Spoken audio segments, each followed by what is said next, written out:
नमस्कार, बहुत स्वागत आप सभी का। आप देख रहे हैं हकीकत क्या है। मैं हूं सौरभ शर्मा। पश्चिम बंगाल में पॉलिटिकल किलिंग शुरू हो गई है। 48 घंटे के बाद पश्चिम बंगाल के मुख्यमंत्री की शपथ शुभेंदु अधिकारी लेंगे। लेकिन नए मुख्यमंत्री की शपथ से 2 दिन पहले शुभेंदु अधिकारी के दाहिना हाथ कहे जाने वाले चंद्रनाथ रथ का मर्डर कर दिया गया। मर्डर करने वाले अभी तक पकड़े नहीं गए हैं और शुभेंदु अधिकारी साफ कह रहे हैं कि यह तृणमूल कांग्रेस ने करवाया है। उन्होंने ममता बनर्जी को भवानीपुर में हराया, इसीलिए शुभेंदु अधिकारी के करीबी लोगों को मारा जा रहा है। गोली शुभेंदु अधिकारी के पीए को लगी, लेकिन इसका मकसद शुभेंदु अधिकारी को डराना था। बंगाल को खून से लाल किया जा रहा है और एक नए तरीके की सियासत शुरू हुई है। चुनाव में हारे हुए मोदी विरोधी अब तनाव का सहारा ले रहे हैं। बैलेट में हारे मोदी के दुश्मन क्या अब बुलेट चलवा रहे हैं?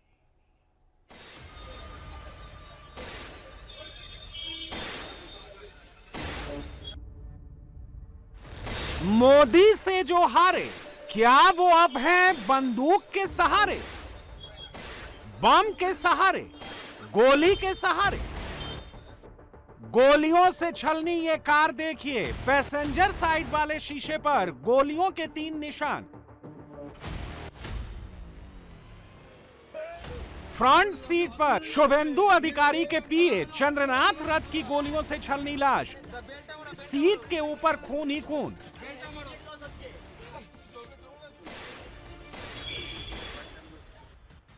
बैक सीट पर खून से लथपथ शुभेंदु अधिकारी के पीए का ड्राइवर और सर की रोती बिलखती आवाज।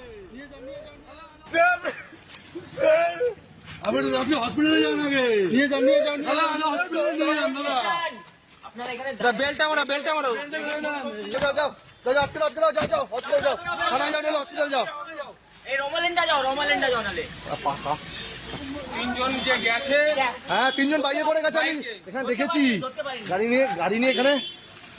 নিয়ে। क्या मोदी के दुश्मन अब खून के प्यासे हो गए? क्या मोदी से जलने वाले अब जान लेने पर उतारू हो गए? क्या मोदी के दुश्मन अब चुन चुन कर मर्डर कर रहे हैं, टारगेट किलिंग का ऑर्डर दे रहे हैं और इसके लिए वो सुपारी किलर हायर कर रहे हैं?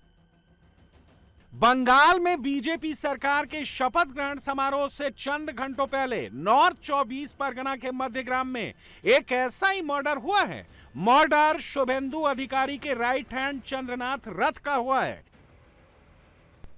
मर्डर के लिए पूरी रेकी की गई। शुभेंदु अधिकारी का पीए कितने बजे अपने घर के लिए निकलता है, किस रास्ते से होकर घर तक पहुंचता है, किन गलियों से होकर गुजरता है, सबकी मॉनिटरिंग की गई। मर्डर वाली रात यानी बुधवार का ये सीसीटीवी फुटेज देखिए। पहले फ्रेम में शुभेंदु अधिकारी के पीए की स्कॉर्पियो कार एक पतली सड़क से होकर गुजरती है, लेकिन उनकी कार थोड़ी दूर आगे जाकर रुक जाती है क्योंकि वहां अपोजिट साइड से आ रही एक कार पहले से ही खड़ी होती है। अब एक दूसरे एंगल वाले सीसीटीवी की फुटेज देखिए। कार को बीच रोड पर रोक दिया गया है और करीब 10 मिनट के बाद फ्रेम में 2 बाइक सवार शख्स की एंट्री होती है जो कार का पीछा कर रहे थे। पहले एक बाइक सवार आता है, बाइक रोकता है, पीछे मुड़कर देखता है। 3 सेकंड के बाद दूसरे बाइक वाले की एंट्री होती है और दोनों बाइक सवार शुभेंदु अधिकारी के पीए चंद्रनाथ रथ की कार की ओर जाने लगते हैं और आगे जाकर बाईं तरफ मुड़ जाते हैं। इसी सीसीटीवी फुटेज के 41वें सेकंड में एक और बाइक की एंट्री होती है जिसमें हेलमेट पहने कुछ लोग कार की ओर आगे बढ़ते हैं और इसके ठीक चंद सेकंड्स के बाद चंद्रनाथ रथ की कार पर अंधाधुंध फायरिंग शुरू हो जाती है। फिर इसी सीसीटीवी फुटेज के 58वें सेकंड में वही हेलमेट पहने बाइक सवार वापस पीछे की ओर भागते नजर आते हैं। यानी ये पूरा मर्डर वेल प्लान तरीके से शार्प शूटर्स को, सुपारी किलर्स को हाई करके कराया गया। प्रोफेशनल शूटर्स बुलाए गए। शुभेंदु अधिकारी के पीए की कार को आगे की साइड से घेरा गया, पीछे की ओर से हमलावरों से हमला कराया गया और अटैकर्स को वहां से भगा दिया गया। ये हत्या पूरी तरीके से प्री प्लान थी। मौके पर फिलहाल एफएसएल की टीम पहुंची हुई है। ये अगर आप गाड़ी देखेंगे, इस गाड़ी का इस्तेमाल यहाँ पर चंद्रनाथ रथ की गाड़ी को रोकने के लिए किया गया और उसके बाद केसरिया से मन जोगी हुआ रे,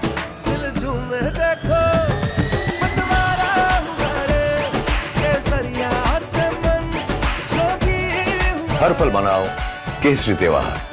विमल, बोलो जुबान केसरी। हत्यारे आए जो कि बाइक पर सवार थे और नजदीक से गोली मार दी। अगर आप देखेंगे तो यहाँ अभी फोरेंसिक की टीम आई है और सभी दस्तावेज या कहें कि फोरेंसिक एविडेंस यहाँ से जुटाए जा रहे हैं। अगर गाड़ी का नंबर आप देखेंगे WB774AK2270 और पुलिस की शुरुआती जांच में पता चल रहा है कि ये गाड़ी टेम्पर्ड नंबर प्लेट के साथ थी।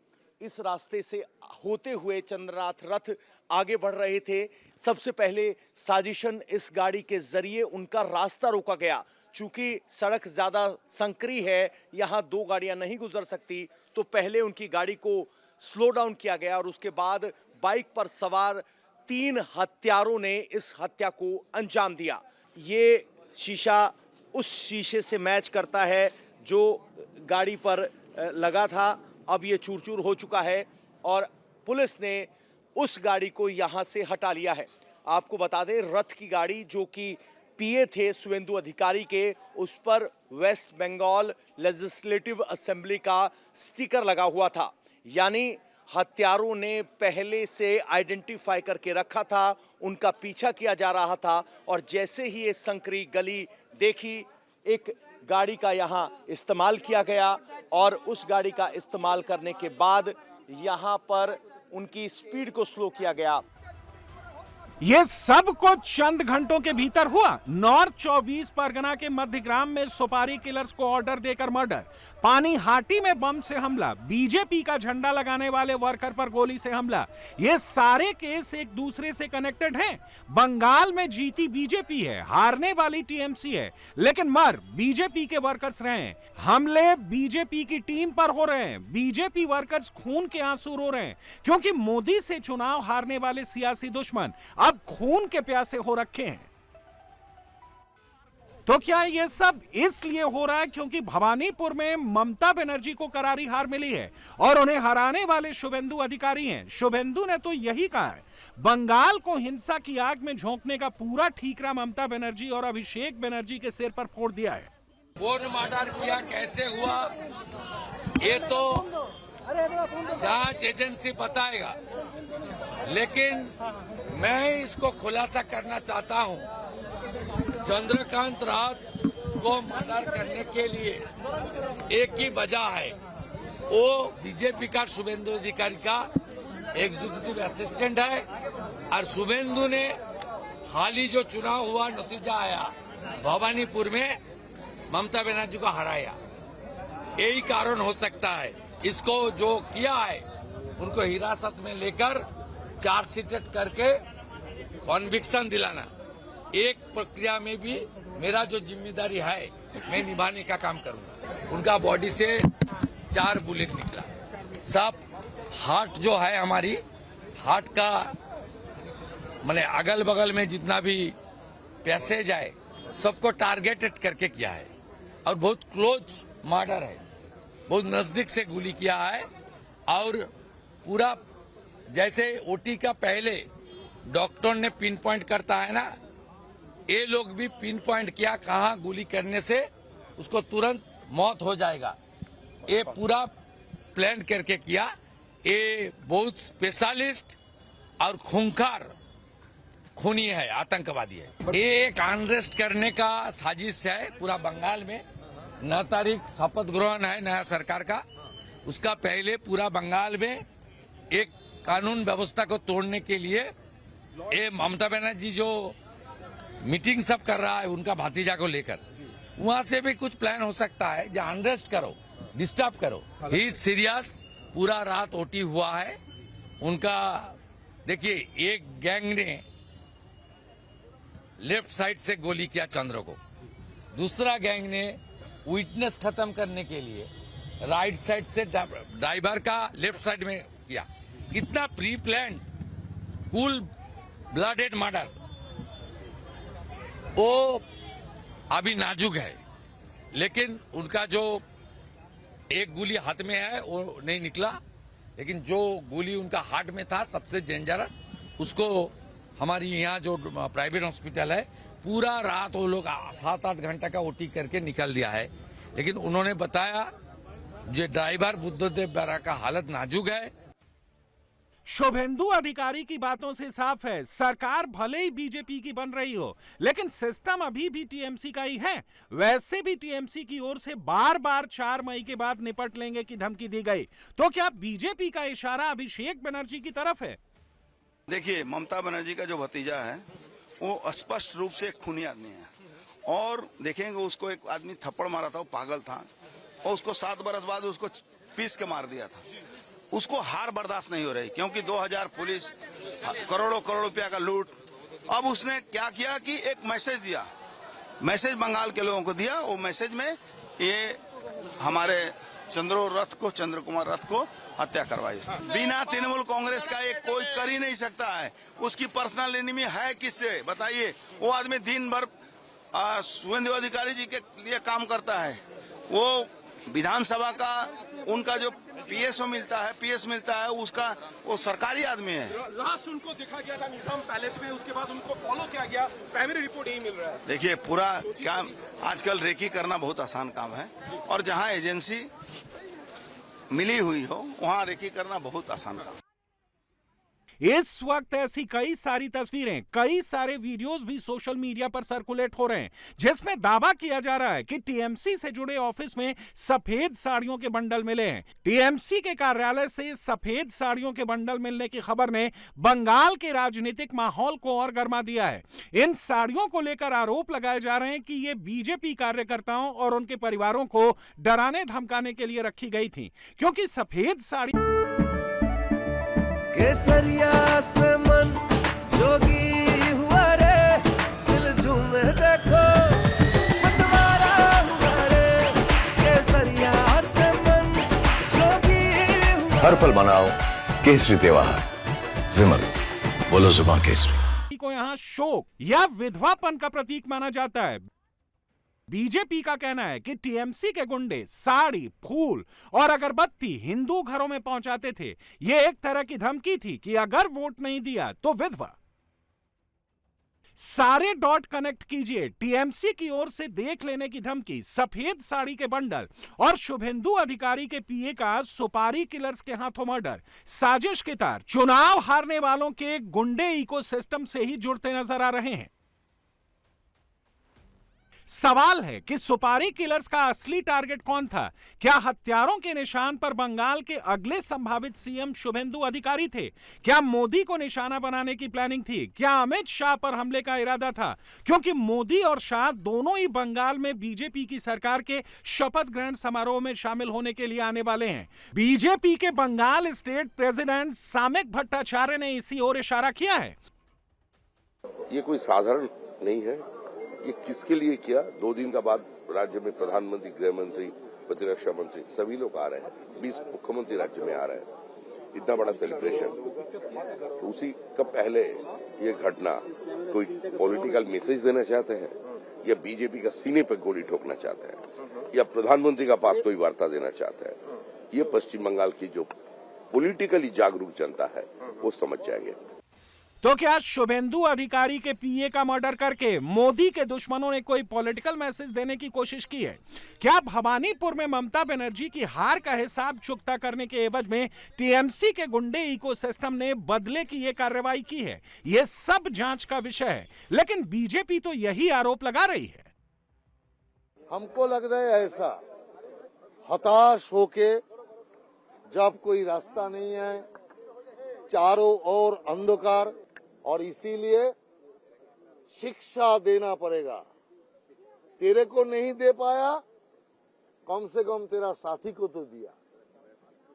कितना हिंसक, कितना बर्बर ऐसा मानसिकता होता है।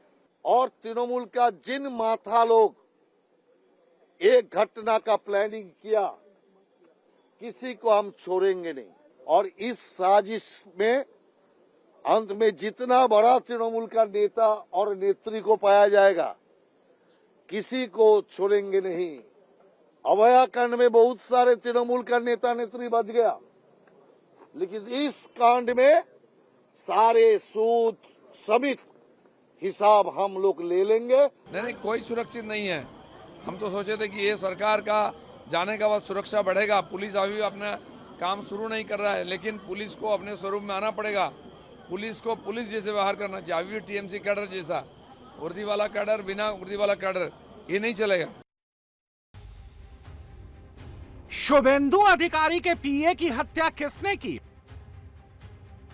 प्रोफेशनल शूटर्स को हायर किसने किया? मर्डर का ऑर्डर किसने दिया? खुलासा बहुत जल्द हो जाएगा। तफ्तीश शुरू हो गई है। हमलावरों ने जिस बाइक से मर्डर को अंजाम दिया, पुलिस ने वो बाइक भी रिकवर कर ली है। लेकिन बंगाल में अब बात सिर्फ मर्डर तक सीमित नहीं रह गई है। आज ही हावड़ा में बम ब्लास्ट हुआ है। कई दुकानों में तोड़फोड़ हुई है। बीजेपी को काफिरों की पार्टी बताकर पैनिक मचाने की कोशिश हुई है। रुको ना, सर इनका है। अब्बू कहाँ लेके गए सर इनको? कहाँ लेके गए सर इनको?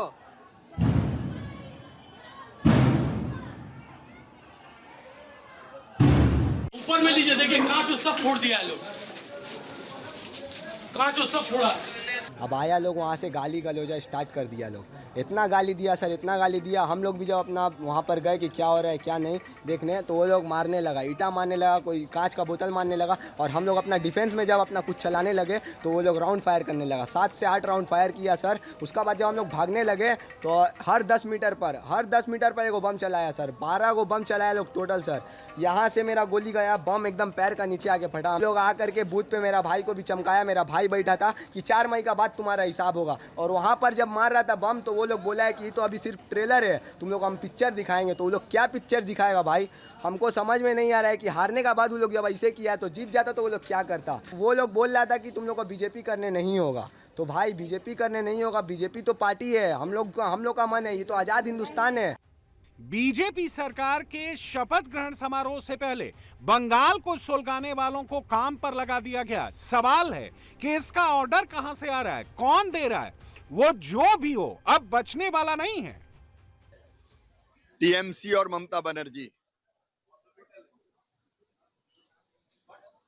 करारी हार से बौखला गई है।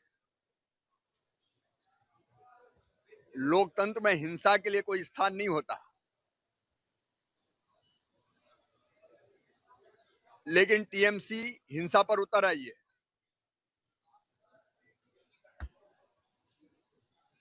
और ये अति है। टीएमसी और ममता बनर्जी अब समझ ले,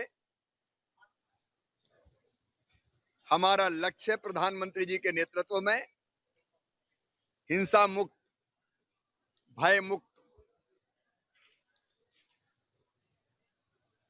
विकसित बंगाल का निर्माण। जिनने ये कुकृत्य किया है हमारे कार्यकर्ता की हत्या करने का, कोई अपराधी बचेगा नहीं। बंगाल के इस टेंस्ड सिचुएशन के बीच दीदी के घर इंडी के नेताओं का पॉलिटिकल भ्रमण भी शुरू हो चुका है। इंडी की ओर से बंगाल पहुंचने वाले पहले नेता अखिलेश यादव हैं, जिन्होंने बंगाल पहुंचते ही दीदी से मिलते ही ये माहौल बनाना शुरू कर दिया है कि दीदी हारी नहीं, दीदी को हराया गया। इतना अच्छा लड़े, हारे नहीं है, नहीं आप हारे नहीं है। केसरिया से मन जोगी हुआ रे, दिल झूमे देखो मतवारा हुआ रे। केसरिया से मन जोगी हुआ। हर पल मनाओ केसरी त्योहार। विमल, बोलो जुबान केसरी। आप हारे नहीं है, हारे नहीं है। बंगाल की मौजूदा विधानसभा का कार्यकाल आज खत्म हो रहा है। ममता बनर्जी करारी हार के बाद अभी भी इस्तीफा देने को राजी नहीं है। और उस बीच अखिलेश का बंगाल पहुंचना, दीदी आप हारी नहीं है, हारी नहीं है, ये कहकर अखिलेश का माहौल बनाना, इससे ये सच्चाई नहीं बदलने वाली कि बंगाल में दीदी का राज खत्म हो चुका है।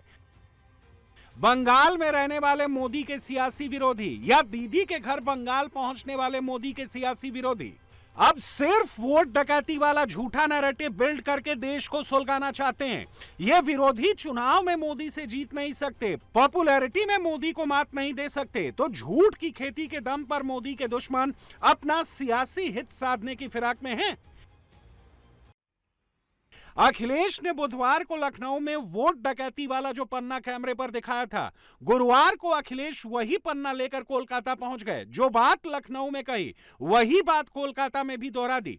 आप इसी से अंदाजा लगा सकते हैं कि मोदी विरोधी गुट के पास कुछ नया नहीं है। सारा फॉर्मूला वही घिसा पिटा और पुराना वाला है। आज अखिलेश के घिसे पिटे फॉर्मूले को करारी हार के बाद इस्तीफा ना देने की जिद पर अड़ी दीदी को योगी ने भी जवाब दे दिया है। बीजेपी ने जो उत्तर प्रदेश में किया बेईमानी, वो एक ट्रायल था उनका, और उससे सीख करके पूरा का पूरा चुनाव उन्होंने लूट लिया। आप बुलेट से डरा रहे हैं वोट के लिए, और इलेक्शन कमीशन निष्पक्ष नहीं है, बीजेपी के सहारे पे काम कर रहा है, और आदरणीय दीदी इनकी आंखों में खटकती हैं। आदरणीय दीदी संघर्ष करने वाली हैं, वो निराश होने वाली नहीं है। हम इस लड़ाई में आदरणीय दीदी के साथ हैं, क्योंकि लोकतंत्र को बचाना है, संविधान को बचाना है। कोशिश यही होगी कि सब लोग और साथ मिलकर के काम करें, क्योंकि लोकतंत्र बचाना है, डेमोक्रेसी को बचाना है। ये डेमोक्रेसी को डिस्ट्रॉय करना चाहते हैं। इस विजय ने ये बात साबित की है कि जनप्रतिनिधि जनता के बीच में अगर सक्रिय रहे, सरकार जनभावनाओं का सम्मान करे, सुशासन के लक्ष्य को पूरी प्रतिबद्धता के साथ लागू करे और बिना भेदभाव के शासन की योजना को वहां तक पहुंचाने का कार्य करेगा, तो सरकार फिर से रिपीट करेगी। अन्यथा जनता जनार्दन देश के साथ धोखा देने वाले, भारत की संस्कृति के साथ धोखा देने वाले, भारत के राष्ट्रवाद को नुकसान पहुंचाने वाले राजनीतिक दलों को दफन करने में भी बहुत देर नहीं लगाएगी। चुनाव परिणामों ने इस बात का स्पष्ट संकेत किया है। ये शुभ संकेत है। जो लोग जाति के नाम पर बांट करके सामाजिक ताने बाने को छिन्न भिन्न करना चाहते थे और उसके माध्यम से देश को कमजोर करना चाहते थे, उन लोगों के लिए एक आईना है ये परिणाम। ये चीजें दिखती हैं कि अब समाज विभाजित नहीं होगा, बल्कि विभाजनकारी ताकतों के मंसूबों को विभाजन करके राष्ट्र की एकता और अखंडता का शंखनाद अपने प्रचंड बहुमत से करेगा। जनता के बीच पॉपुलैरिटी की पिच पर, चुनाव लड़ने की पिच पर मोदी से जीत पाना विपक्ष के लिए करीब करीब असंभव होता जा रहा है। मोदी भीषण गर्मी में दोपहर 12 बजे भी निकल जाएं तो सड़कों पर हजारों की भीड़ इकट्ठा हो जाती है। तस्वीरें बिहार की हैं। मोदी के लिए लोगों का क्रेज आप देख सकते हैं। ऑपरेशन सिंदूर जारी है।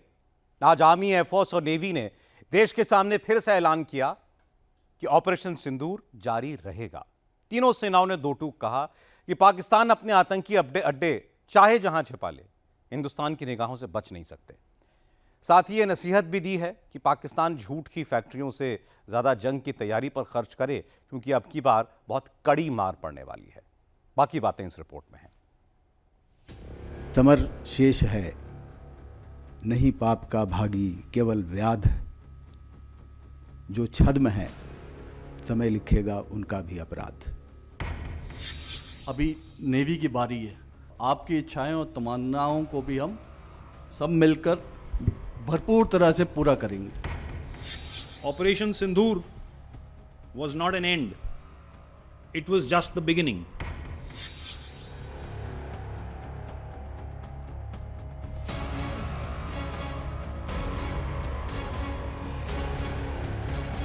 ऑपरेशन सिंदूर जारी है। अब किसकी बारी है?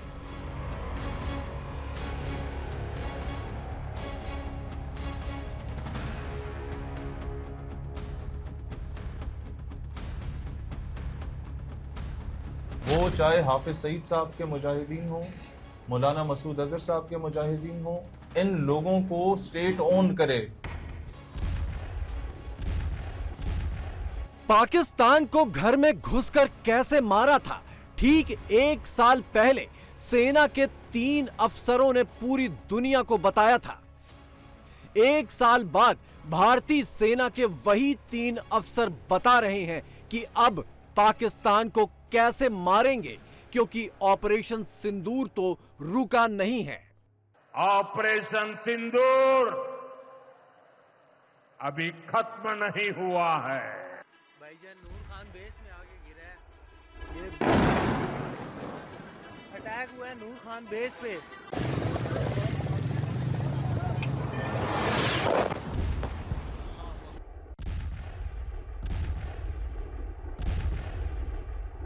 मई 2025 में तीनों सेनाओं के तत्कालीन DGMO lieutenant general Rajiv Ghai, air marshal Awadhesh Kumar Bharti और वाइस एडमिरल एएन प्रमोद, भारतीय सेना के ये 3 अफसर पाकिस्तान का पूरा कच्चा चिट्ठा लेकर बैठे थे कि कैसे 3.5 दिन की जंग में पाकिस्तान घुटनों पर आ गया।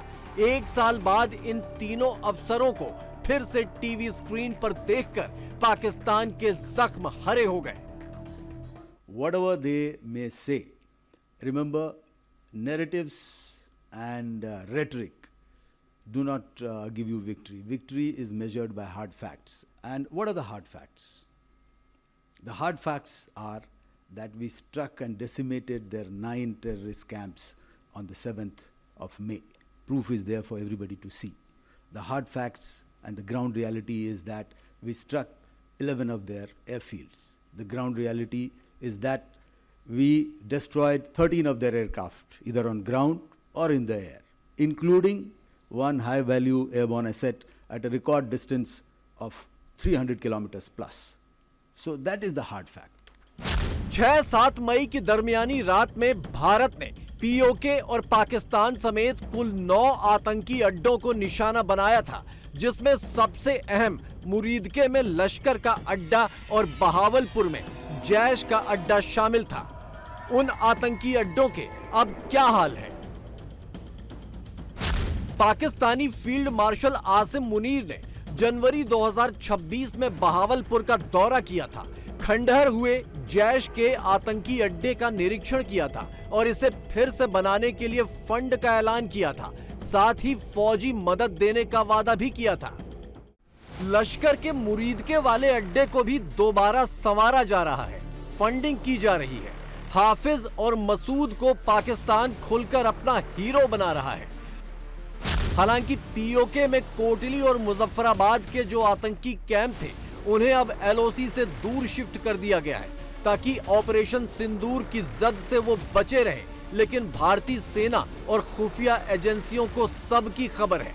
Some of these camps and launch pads have moved further in the depth where they feel that they will be safer. But like I said, no sanctuary across the line of control is safe. We will hit everything. He spoke about depths. We will go after everything.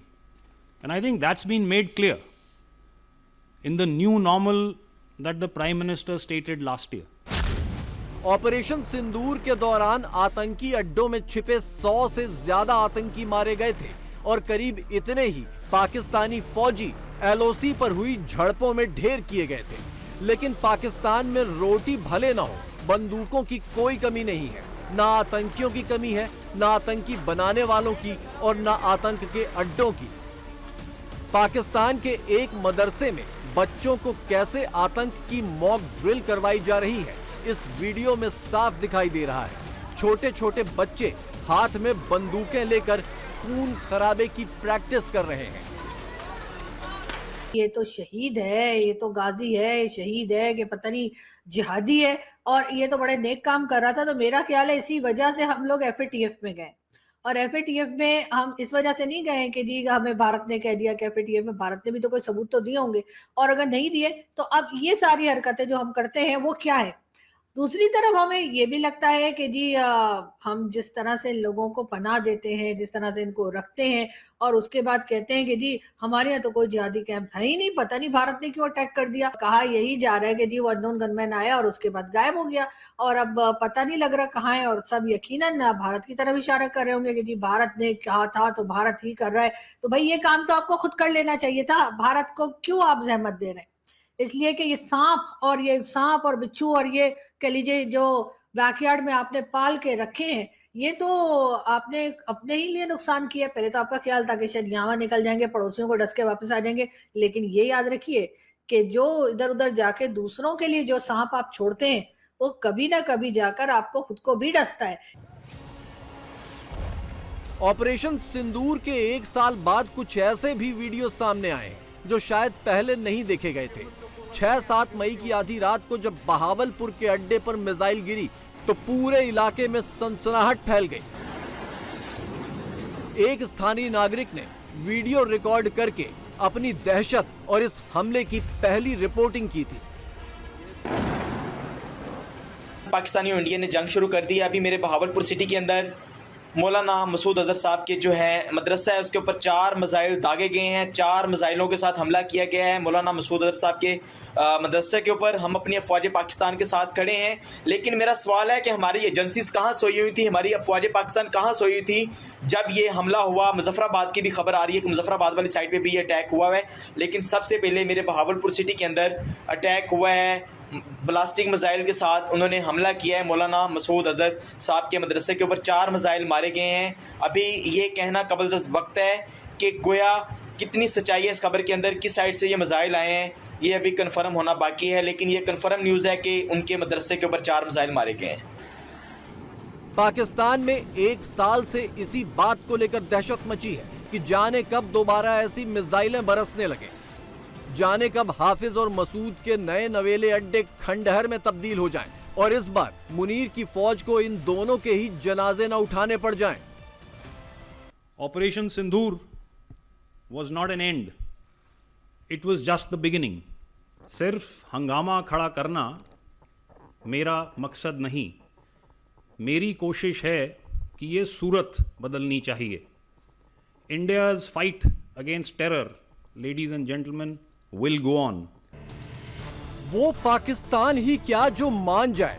Munir और शहबाज ने बेशर्मी तो उसी वक्त शुरू कर दी थी जब ऑपरेशन सिंदूर में अपनी फर्जी जीत का ढोल पीटने के लिए फर्जी तस्वीर जारी की थी।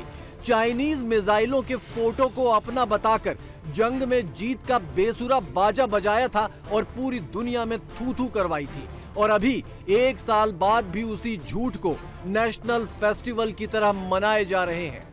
इस जंग का नुकसान हुआ 1 साल के बाद। दोनों मैंने कहा कि बड़े बड़े दावे तो कर रहे हैं, लेकिन असल हकीकतें इसके अलावा है। वो फूल लोग के हार पहना रही थी, हालांकि ग्राउंड जंग तो कोई हुई नहीं थी। तो वो बोल रहे हैं कि जी हमारी फोर्सेस जो हैं इन लोगों की हिफाजत करती हैं, और मतलब बड़ी कंट्रोवर्शियल किस्म की बात। मुझे बड़ी हैरानगी हुई, और क्योंकि इन चीज़ों की वजह से हम लोग FATF में तकरीबन 4 साल तक ग्रे लिस्ट में रहे। वैसे FATF से निकल के भी हमारे हालात कुछ अच्छे नहीं है, बट एक चीज़ थी, एक तलवार थी जो सर पे लटक रही थी और ब्लैक लिस्ट में जाया जा सकता था। At the end of the day, if the Pakistanis were to make the same amount of investment in their battle fighting ability as much as they do in the narrative, I think they would have fared much better. So, that's advice that they could take. Pahalgam हमले के बाद फौजी कार्रवाई से पहले भारत ने सिंधु जल समझौता रद्द कर दिया था और पाकिस्तान का पानी रोक दिया था, जो अभी तक रुका हुआ है। बिलावल भुट्टो उस वक्त खून की नदियां बहाने की धमकी दे रहे थे, लेकिन 1 साल बाद उनके जोड़ीदार भारत की वाटर स्ट्राइक का जैसा जोरदार जवाब लेकर आए हैं, उसे सुनकर पाकिस्तानी लोटपोट हो रहे हैं। पानी के लिए पाकिस्तान बदहवास हो रहा है, लेकिन अब की बार पानी ही उसके संपूर्ण विनाश का जरिया बनेगा। मई 2025 में पाकिस्तान की कमर तोड़ने की जिम्मेदारी आर्मी और एयरफोर्स के हाथ में थी, नौसेना स्टैंड बाई पर थी और ऑर्डर के इंतजार में थी।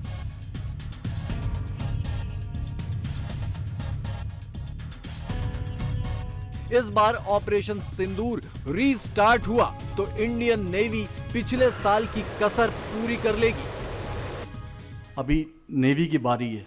When, how and where of a military operations is higher element of surprise is important in any kind of operations.